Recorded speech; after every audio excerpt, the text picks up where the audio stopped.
Hello guys, welcome back to my channel. Guys, इस video में हम बात करने वाले हैं ईएमआरएस। ईएमआरएस आपका सैटरडे को पेपर हुआ था। ईएमआरएस का आपका सैटरडे को मतलब 16 को पेपर हुआ था आपका। तो उस पेपर में आपकी कट ऑफ कितनी जाने वाली है। ओके, कट ऑफ के बाद आपका लेवल क्या था पेपर का। ओके, लेवल क्या था आपका पेपर का कि हिंदी और इंग्लिश है। ओके, हिंदी एंड इंग्लिश में आप सभी को पता है कि 40% नंबर लेकर आने हैं।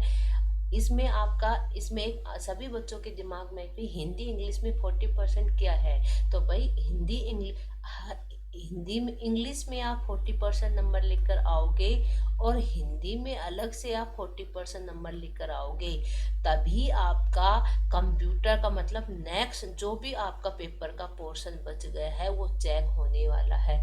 अगर आप इंग्लिश में 40% नहीं लेकर आए और हिंदी में 40% मार्क्स आप नहीं लेकर आए, तो आपके जो भी पोर्शन का पेपर जो बचा हुआ है आपका, वो आपका चेक ही नहीं होगा। ओके, तो उन्हीं बच्चों का वो पेपर चेक होगा जो इंग्लिश और हिंदी को क्वालिफाई कर देगा। मतलब इंग्लिश में अगर वो 40% नंबर ले आएगा और हिंदी में भी 40% नंबर ले आएगा, दोनों में ही अलग अलग आपको 40% नंबर लाने हैं, तभी आपका नेक्स्ट पेपर मतलब बाकी का जो पेपर है वो चेक होगा। ये तो आपका हिंदी और इंग्लिश का था कि भाई हिंदी इंग्लिश का क्या चक्कर है। अगर आप पास नहीं हुए तो आपका बचा हुआ पेपर आपका चेक नहीं होगा। अगर आप हिंदी में पास हो गए, इंग्लिश में पास नहीं हुए, तब भी आपका पेपर चेक नहीं होगा। आपको दोनों ही लैंग्वेज में 40% मार्क्स लाने हैं। अब इसकी कट ऑफ क्या है, इसकी कट ऑफ देखो क्या होने वाली। इसकी कट ऑफ लेवल क्या था पेपर का ना, पेपर का लेवल इजी था। बच्चे बोल रहे इजी इजी इजी इजी नहीं था गाइस। कंप्यूटर का पोर्शन आपका इजी था, ठीक है। उसमें आप जैसे आपने रीड किया, ओके, रीड करते ही आप क्या हो गया पेन को, रीड करते ही आप, ठीक है, रीड करते ही आप टिक लगाते जा रहे थे कंप्यूटर के पोर्शन में। लेकिन आपका जो जीके का पोर्शन था, भाई जीके का पोर्शन भी उसमें क्वेश्चंस ऐसे थे जो अननोन क्वेश्चन थे। सभी बच्चों को क्वेश्चंस नहीं आते थे। उसमें 2 या 3 क्वेश्चन ही सभी बच्चों के सही करेक्ट हुए हैं। ओके, उसके बाद आपका रीजनिंग का पोर्शन टाइम कंज्यूमिंग था गाइस। बच्चे बोल रहे कि मैम एक बार बनाने से हमारा कोई भी पजल हमसे नहीं बन रही थी, ठीक है। तो उसमें वो टाइम कंज्यूमिंग था, रीजनिंग आपका टाइम कंज्यूमिंग था।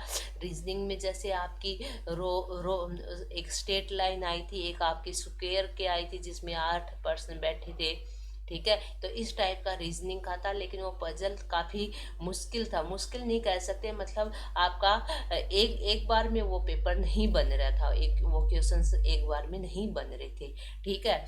तो उसको 2-3 बार ट्राई करने के बाद आपके वो क्वेश्चंस बन रहे थे। उसके बाद आपका कंप्यूटर का, आपका आईसीटी का, आपका बोल सकते हो काफ़ी इजी था। आईसीटी आप टिक और मार्क्स कर रहे थे, आईसीटी का आपका इजी पेपर था। देन उसके बाद आता है आपका कंप्यूटर का पेपर। तो कंप्यूटर का पेपर भी आपका इजी था, कोई मुश्किल नहीं था, लेंथी था लेकिन इजी था। देन हिंदी इंग्लिश का पेपर गाइस थोड़ा मुश्किल भी नहीं बोल सकता था। जो बच्चे पढ़ के गए थे हिंदी इंग्लिश का पेपर, वो इजिली से कवर कर पा रहे थे। वो मतलब पास हो जाएंगे, 40% वो बच्चे ले आएंगे, ठीक है। अब जो बच्चे नहीं पढ़ के गए उनके लिए तो पेपर मुश्किल था, उनका तो क्लियर होना नहीं है। जो नहीं पढ़ के गए, ऐसा नहीं है कि नहीं पढ़ के गए और हमारा पेपर पास हो जाएगा, ऐसा नहीं है। तो इसकी कट ऑफ मेरे हिसाब से आपका जो केवीएस का जो पेपर हुआ था, ठीक है, केवीएस का पेपर के लायक ही ये पेपर था। मतलब उसी टाइप का पेपर था, वीबी के ज़्यादा क्वेश्चंस, एसक्यूएल वगैरह के कम क्वेश्चंस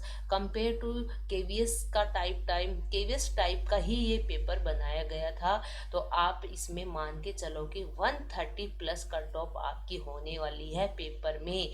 जो बच्चे बोल रहे कि 100+ जाएगी या 120+ जाएगी, गाइस ऐसा नहीं है। आपकी कट ऑफ 25 से 130 के बीच में आपकी कट ऑफ होने वाली है। इसकी ओबीसी की बता रही हूँ मैं, जनरल की तो मुझे नहीं पता, ओबीसी की बता रही हूँ, जनरल की इसके ऊपर ही आपको मिलेगी गाइस। तो ये पेपर की कट ऑफ आपकी कम नहीं होने वाली है।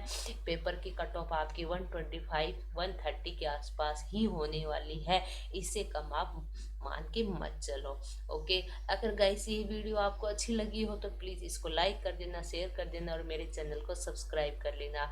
और अगर आपको पेपर चाहिए ईएमआरएस का तो वो मुझे मैसेज करके बता देना, पेपर मैं आपको सोल्व करवा दूंगी, क्वेश्चंस भी मैं आपको प्रोवाइड करवा दूंगी, पूरा पेपर ईएमआरएस का। Okay guys, thank you guys.